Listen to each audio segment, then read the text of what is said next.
Boxingego here. If you like this video, make sure you hit the like button and also subscribe to the channel and hit the bell icon on the top of your screen to get notified when the latest new content drops.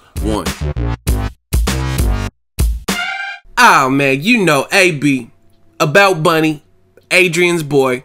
What up, Fight World? It's your boy Ego, and I'm back with some more boxing. Make sure you smash the like button. Also subscribe to the channel for the latest and greatest in boxing. I'll give you some thoughts. I'll give you some original segment. You know how it goes. Now, about Billions fighter Robert Easter Jr., the kid can scrap. He's coming back to his hometown. Another hometown fight in Toledo, June 30th against Russia's Denis Shafikov. And this is a good fight. Now, if you're not a diehard boxing fan, you might not know how good of a fight this is. It's similar to Robert Easter versus Richard Commey. I personally hadn't seen a lot of Commey, but to me that was like a 2016 fight of the year.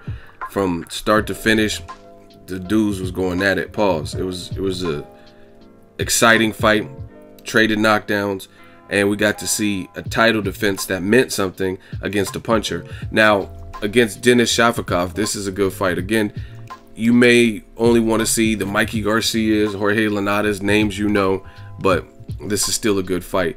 You have to look at it. Shafikov is trained by Gennady Golovkin trainer Abel Sanchez. He is a southpaw.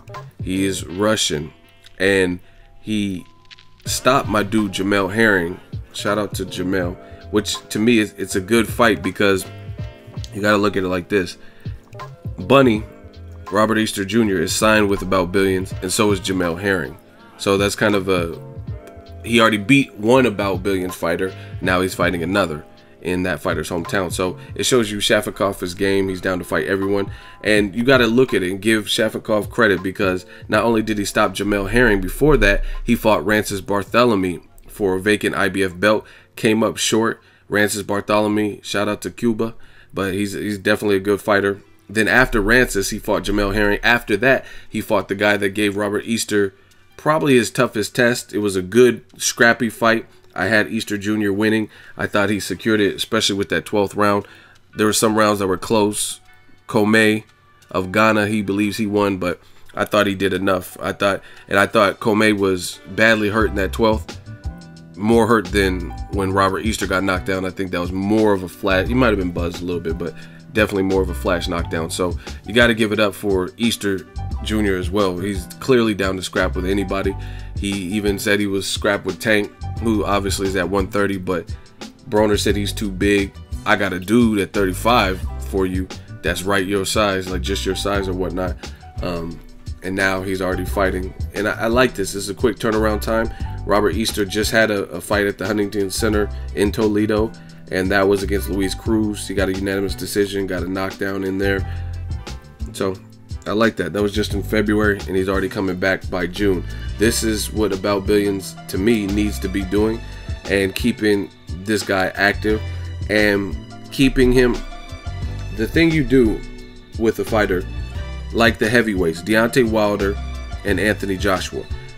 Do I want to see them fight each other? Of course, but in due time, it's going to. You want it to be the biggest and baddest fight, not only commercially and financial success, but you also want your fighters as prepared as possible. So for new champions, guys like Tank Davis, guys like Robert Easter Jr., this is what they should be doing. Tank's going overseas to fight in the UK. He's fighting against his mandatory, so you can't complain about that. He's not going to just jump in there with Lomachenko, his first title defense. People that do that usually come up short because they're not ready, i.e. David Lemieux versus Gennady Golovkin. You know what I mean? First, you beat Hassan Indam, you look good in that fight, knocked him down 4 times. Your first fight is against the #1 middleweight, which is Gennady Golovkin, right? And you lose horribly, get knocked down and getting stopped. It's not what you do to a young champion. You build them up, you groom them. You don't cherry pick, because Denis Shafikov is not a cherry pick. I just told you he stopped Jamel Herring, who's a good fighter, right? And he's been in there with Rances Barthélemy and Richard Commey, so he arguably has better names because they both have a mutual opponent in Richard Commey. And Shafikov fought Jamel Herring plus Rances Barthélemy, who's an undefeated Cuban champion, very skilled, high amateur pedigree. And even though he lost to him, he still stepped in the ring with him, right? So their resumes are about the same, if anything, between Robert Easter and Denis Shafikov. But like I said, Wilder's and Joshua, of course you want to see them fight, but you build your fighter up. Now Joshua this month is fighting Klitschko at the end of the month, but he fought his Eric Molinas and guys who could possibly test him, even though they didn't, but on paper it looked like they could test him.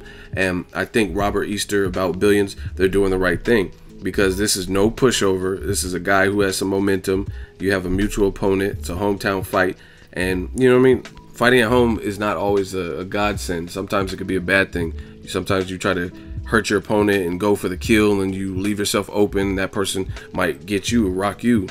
Sometimes people make mistakes trying to please their hometown crowd or trying to put on a certain performance. Sometimes their nerves are up, things like that. So this is a good fight as far as I'm concerned.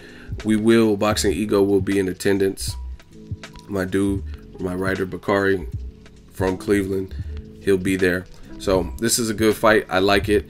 Abel Sanchez is a good trainer. He's training Denis Shafikov, so they're going to try to work on a game plan against Robert Easter. He's going to be a top talent at the lightweight division. He's tall, and he's my only thing I think that Easter should work on is he has like that Paul Williams spirit, and his dad was a fighter, so I understand it. But sometimes he wants to bang and trade with guys, and I don't think he has to in those spots. You know what I mean? So I would say pick your poison, kind of pick and choose when you want to have such a scrappy fight and then when you want to box, because I believe he probably can box more than what some of his fights have showed in terms of they were just all action. Like his fight with Cruz, his fight with Comey, there was a lot of action, which is great for the fans, but I think he could perhaps even win easier. I feel the same way with Keith Thurman versus Sean Porter. Keith Thurman's boxing ability, to me, would be above Sean Porter's in terms of technique and how he delivers it, power that you have to respect, stuff like that. So I think Thurman could have had an easier time against Sean Porter than what he did, but he chose to have this like balls to the wall type of scrappy, cagey fight.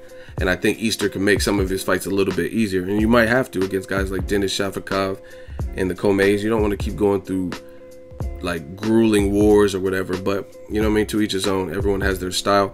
I like Robert Easter, and obviously I think the fights that I want to see, Jorge Linares, Terry Flanagan, most importantly Mikey Garcia versus Robert Easter. I love that fight. I think it's a great fight, but in due time you have to kind of build up to those types of fights.